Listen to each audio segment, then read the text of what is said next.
Hello everyone, আসসালামু আলাইকুম। Welcome back to my channel. আজকে আপনাদের সাথে শেয়ার করব রায়তার রেসিপি।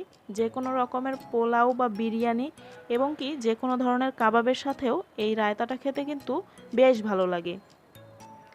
রায়তাটা তৈরি করার জন্য আমি একটা ব্লেন্ডার জগের মধ্যে দিয়ে দিচ্ছি 1 কাপ পরিমাণ টক দই। আর এই টক দইটা যেরকম পানির সাথে থাকে আমি সেইভাবেই ব্যবহার করছি।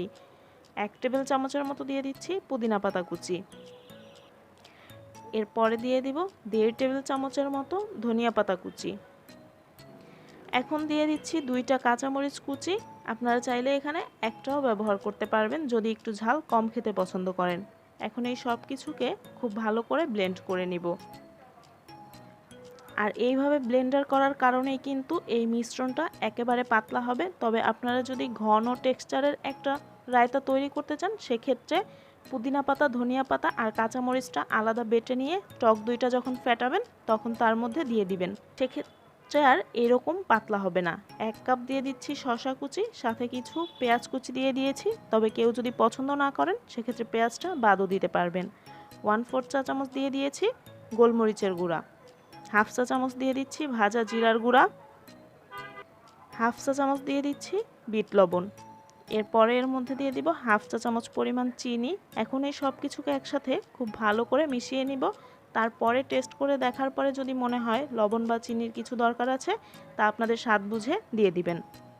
টক দইটা ব্লেন্ড করার কারণে এটা পাতলা হয়ে গেলেও এর টেস্ট কিন্তু সেমই থাকবে। আপনারা চাইলে পুদিনা পাতা, কাঁচামরিচ, ধনিয়া পাতা এগুলোকে বেটে নিয়ে টক দইটাকে খুব ভালো করে ফেটিয়ে তারপর টক দইয়ের মধ্যে ব্যবহার করবেন। সব কিছু মিশিয়ে নেওয়ার পরে আমার কাছে মনে হলো আরও কিছুটা চিনি এবং লবণ দরকার আছে।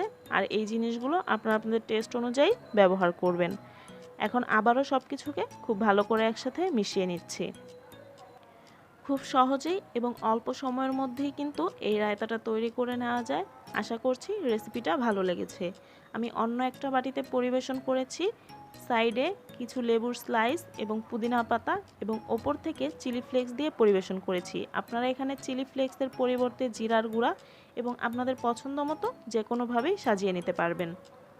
আজকের রেসিপিটি ভালো লেগে থাকলে ভিডিওটিতে একটি লাইক দিয়ে ফ্রেন্ডস অ্যান্ড ফ্যামিলির সাথে আমার আজকের রেসিপিটি শেয়ার করবেন। বাসায় একবার হলেও এটা তৈরি করে দেখবেন। আর এখনও আমার চ্যানেলটি সাবস্ক্রাইব করে না থাকলে অবশ্যই আমার চ্যানেলটি সাবস্ক্রাইব করবেন। সবাই খুব বেশি ভালো থাকবেন। আল্লাহ হাফেজ।